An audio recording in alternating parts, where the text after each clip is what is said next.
এই আদর্শ থেকে আমরা দূরে সরে না যাই। ইউটিউবে কোন বক্তা, কোন শায়েখ, কোন ইসলামিক স্কলার কি বলবো সেটা কিন্তু আমাদের দলিল না। হাসিনা শরীফের তাজাদুল কুবরা রাহমাতুল্লাহি আলাইহি যেই সিলসিলা, যেই পথে অনুসরণ করে, যেই পথ আমাদেরকে বাঁচিয়ে গেছে, এই পথ অনুসরণ করে লক্ষ লক্ষ মানুষ আল্লাহর ওলি হয়েছে, হয়েছে না?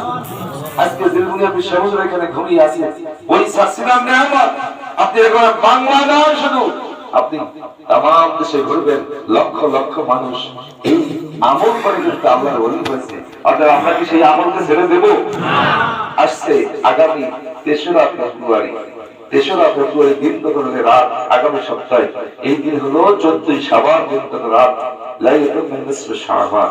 এর রাতে আমরা ইনশাআল্লাহ বলার বলতে কি করব? হ্যাঁ, তবে এখানে একটা কথা আছে, অনেকে তারা আমাদেরকে যেটা দিয়ে ফতুয়া দিয়ে একবার ডাইরেক্ট নাজায়েজ বলে দেয়। তারা বলে যে আমরা পীর মুরিদ যারা করি, আমরা মাজার করতে, আমরা এগুলাকে হইতে হালুয়া রুটি দিয়ে আমরা ব্যস্ত থাকি। আমরা কি শুধু হালুয়া রুটি নিয়ে ব্যস্ত থাকি? আরে ভাই, তুমি হালুয়া রুটি ফতুয়া নাজায়েজ দেবে কোত্থেকে? তোমরা যার মাধ্যমে কোরআন সুন্নাহ পেয়েছো, হযরত মুহাম্মদ দেহলভী রাহমাতুল্লাহি আলাইহি তিনি ভারতবর্ষের মানুষ ছিলেন, তিনি এটাকে বলে ফতোয়া দিয়েছেন, তিনি এটাকে জায়েজ বলেছেন যে হালুয়া রুটি, হালুয়া হলো মিষ্টান্ন খাবার। এই মিষ্টান্ন খাবার খাওয়া সুন্নাত, আমরা বলি না মিষ্টি খাওয়া কি সুন্নাত না? এই সুন্নাত। এবং ওই দেশের মানুষ আল্লাহ রাসূল সাল্লাল্লাহু আলাইহি ওয়াসাল্লাম কি শুকনো খাবার খাইতে পছন্দ করতেন, রুটি খাইতে পছন্দ করতেন।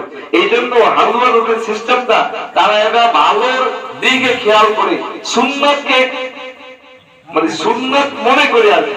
এটা যদিও কোরআন সুন্নায় কোনো ডাইরেক্ট দলিল নাই, তারপরে তারা এই সমস্ত ওলামায়ে আকরামরা মনে করছেন যে আল্লাহ রাসূল মিষ্টি পছন্দ করে, রুটি খাইতেন। অর্থাৎ এইরকম একটা নিয়ামতপূর্ণ রাত, সেই রাতে আমি একটু হালুয়া রুটি খাবো, সুন্নাত আদায় হবে, আমার ভাই ব্রাদার, আত্মীয়স্বজন, আমার পাড়া পড়শিরা, তাদেরকে একটু সুন্নাতটা আমি পালন করবো, এই নেক উদ্দেশ্যে কিন্তু তারা এই ব্যবস্থাটা করেছে।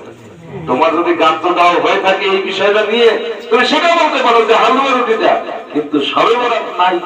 আশ্চর্যের কথা, কোরআন হাদিসের মধ্যে প্রায় 25-26টা হাদিস একবারে সহিহ হাদিস আছে এই সবে বরাত বিষয় করে। একজন বক্তা গত বছর শুনেছিলাম, আমি আলোচনা করেছিলাম যে আমির হামজা, উনি বলতেন এক সময় যে সবে বরাত পাই নাই, ভার্সিটির মাল, ভার্সিটিতে পড়ছি, এই সেই অনেক গল্পকেচ্ছা কাহিনী আমরা শুনেছি, কিন্তু পাই নাই। কিন্তু যখন তিনি 2 বছর জেলে কাটাইয়ে আসলেন, আসার পরে বলেন যে হ্যাঁ, আমি 13টা হাদিস শরীফ ওই জেলখানায় বসে পাইছি। আরো 5 বছর যদি আপনাকে ওখানে রাখা হতো, বাকি হবে আপনি পাইতেন।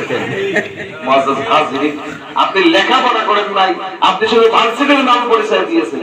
আমি এটাকে ডায়লগ দিতে চাই না, তবে এর উপরে সহিহ হাদিস আছে, আমরা সে অনুযায়ী আমল করব। আমাদের আকাবের ওলামায়ে আকরামের যারা আল্লাহর ওলিদের উপরে আমল করে গেছেন, আল্লাহ আমাদের সকলকে কবুল করুন, আমিন। সবাই বেশি হয়ে গেছে।